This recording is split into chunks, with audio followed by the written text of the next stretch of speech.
క్రీస్తునందున్న ప్రియులకు ప్రేమతో వందనాలు తెలియజేయుచున్నాను.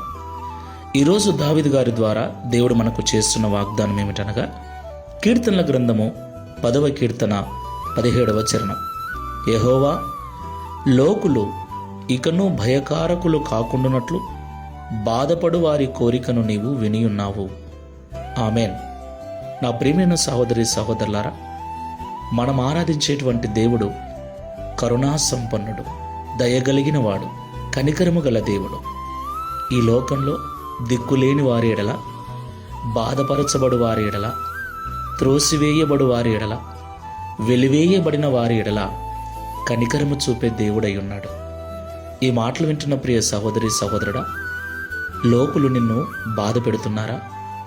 లోకమును చూసినప్పుడు నీకు భయం కలుగుతుందా? దేవుడు నీతోనే మాట్లాడుతున్నాడు.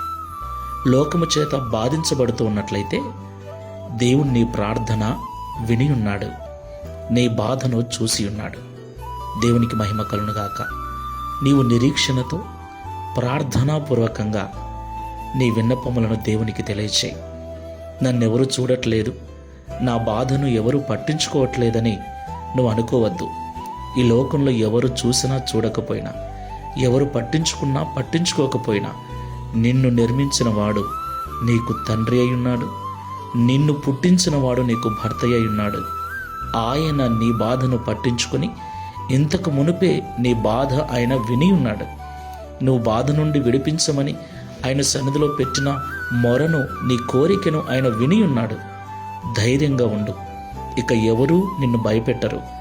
ఈ లోకములో ఎవరూ నీకు భయకారకులుగా ఉండరు. దేవుని మీద విశ్వాసముతో, నమ్మకంతో ప్రార్థనాపూర్వకంగా ఈ విశ్వాసపు యాత్రను కొనసాగించు. ప్రార్థన చేసుకుందాం. సర్వోన్నతుడా, సర్వశక్తిమంతుడా, భయంకరుడవైన తండ్రి, నీకు స్తోత్రాలు చెల్లిస్తున్నాను. ఆది సంభూతుడవు, నీ ఎదుట నిలబడగలవాడెవడు? నీకు విరోధి అయిన వాడెవడు తండ్రి? ప్రభువా, నీ పిల్లలమైన మాకును ఈ లోకంలో విరోధంగా నిలబడు వారు ఎవరూ లేరు. అయితే లోకములో కొన్ని బాధలు, కొంతమంది చేత ఇబ్బందులు, కొంతమంది చేత నిందించబడుచు, దూషించబడుచు, చులకనగా చూడబడుతున్న వారు మాలో ఉన్నారు. ఆ బాధను తట్టుకోలేక, భరించలేక నీకు మొరపెడుతూ ఉండగా, వారి మొరను, వారి కోరికను వినియున్నానని ఈరోజు మాతో మాట్లాడినందుకు స్తోత్రాలు. నిరీక్షణ అనుగ్రహించండి. శుభప్రదమైన నిరీక్షణతో ప్రార్థనాపూర్వకంగా గడుపుటకు సహాయం చేయండి.